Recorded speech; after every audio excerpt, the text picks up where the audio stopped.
O direito previdenciário é um dos pilares da proteção social no Brasil, atuando diretamente na promoção do bem-estar, da justiça social e da dignidade da pessoa humana.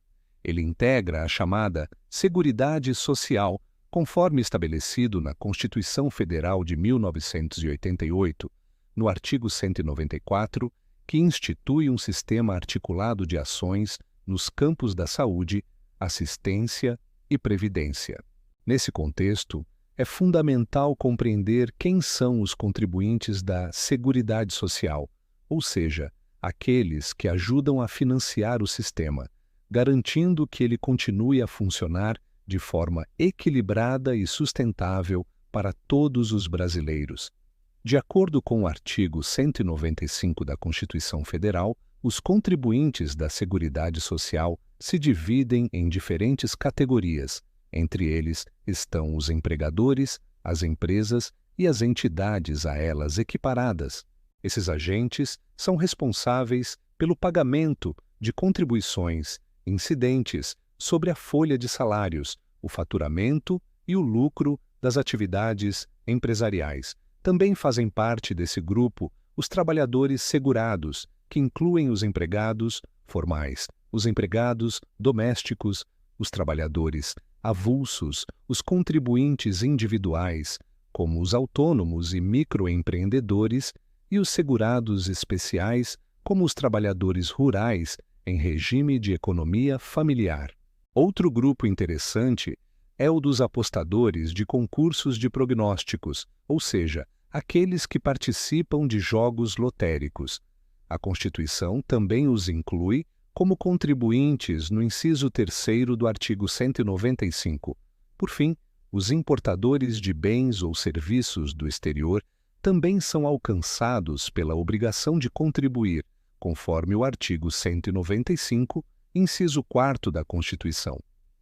Essa previsão garante que até mesmo operações de comércio internacional colaborem com a manutenção do sistema de seguridade social no país. Já o Código Tributário Nacional, no seu artigo 121, estabelece que o sujeito passivo da obrigação principal é a pessoa obrigada ao pagamento do tributo ou penalidade pecuniária. Complementando essa definição, o artigo 122 trata da obrigação acessória, que envolve atos administrativos, como o fornecimento de declarações e informações ao fisco. O jurista Hugo de Brito Machado afirma que a identificação do sujeito passivo das contribuições sociais exige o exame das hipóteses de incidência de cada tributo, analisando caso a caso. Isso demonstra como o direito tributário e o previdenciário estão profundamente interligados, especialmente quando o assunto é a arrecadação que sustenta o sistema. Agora vamos falar sobre um ponto central no direito previdenciário: a manutenção e a perda da qualidade de segurado. A qualidade de segurado é essencial para que o cidadão possa ter acesso aos benefícios oferecidos pelo regime geral de previdência social. Durante o período em que o trabalhador contribui regularmente ao INSS, ele mantém essa qualidade de segurado de forma automática. Mas mesmo quando há uma interrupção nas contribuições, a legislação prevê o chamado período de graça, que permite a continuidade dessa proteção por algum tempo. O artigo 15 da Lei nº 8.213 de 1991, regulamentado também pelo artigo 137 da Instrução Normativa nº 77 de 2015, define esses prazos. Em regra, o segurado mantém a qualidade por até 12 meses após cessar a atividade remunerada ou interromper as contribuições. Esse prazo pode ser estendido para 24 meses, caso o segurado já tenha contribuído por mais de 120 meses, de forma contínua. E, se ele estiver desempregado e registrado no Sistema Nacional de Emprego, o SINE, o prazo pode chegar a 36 meses. É importante destacar que o segurado facultativo, aquele que contribui de forma espontânea, sem vínculo de emprego, pode ficar até 6 meses sem contribuir e ainda manter sua qualidade de segurado conforme o parágrafo 4º do artigo 15 da mesma lei.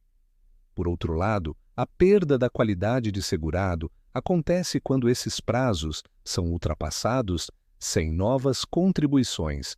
Porém, isso não significa que o trabalhador perderá os direitos já adquiridos.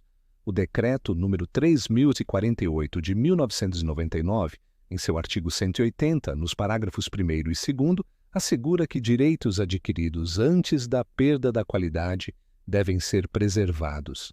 Um bom exemplo disso é o caso de alguém que já preencheu os requisitos para a aposentadoria antes de deixar de contribuir.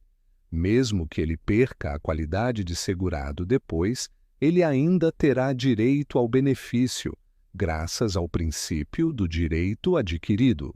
Vamos agora falar sobre os dependentes.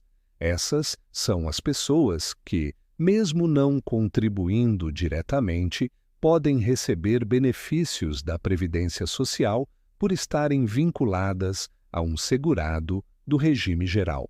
Esse vínculo é baseado na solidariedade familiar, prevista no artigo 229 da Constituição Federal. A Lei nº 8.213, de 1991, em seu artigo 16, organiza os dependentes em 3 classes distintas. A primeira classe inclui o cônjuge, o companheiro ou companheira, e os filhos menores de 21 anos ou inválidos, ou ainda aqueles com deficiência grave. Essas pessoas têm dependência presumida, ou seja, não precisam comprovar dependência econômica. Na segunda classe estão os pais do segurado. Já a terceira classe abrange os irmãos menores de 21 anos, inválidos ou com deficiência grave.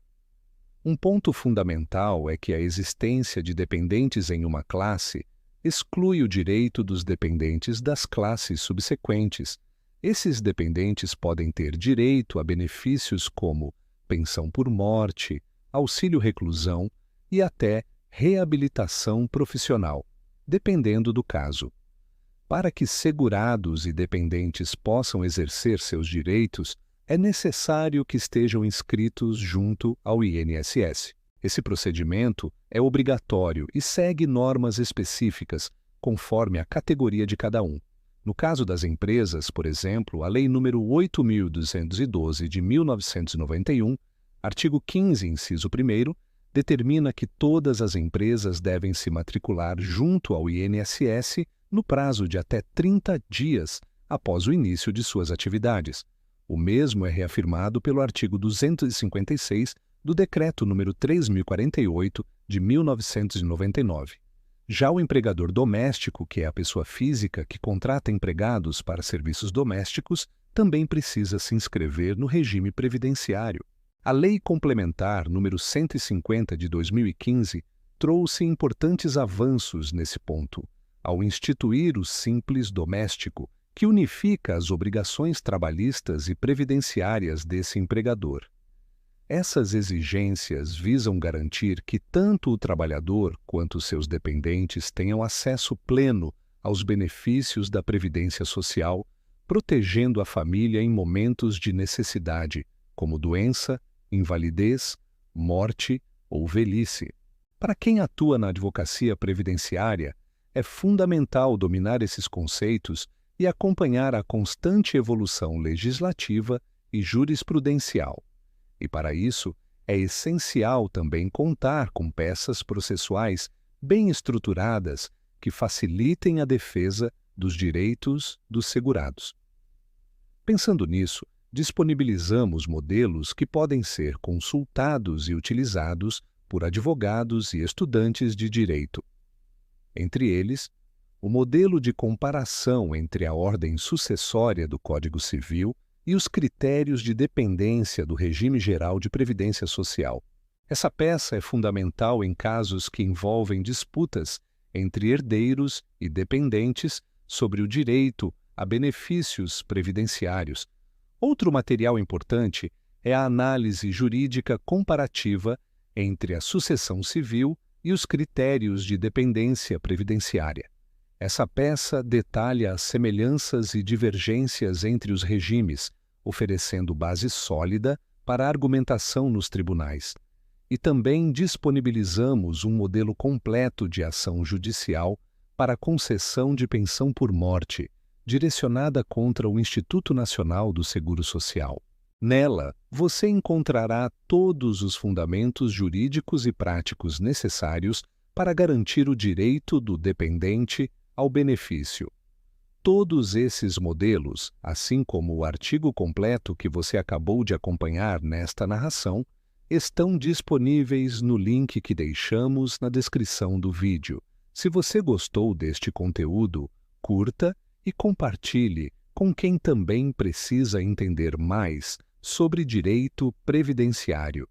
E não se esqueça de se inscrever no canal para receber novos vídeos como este. Até a próxima!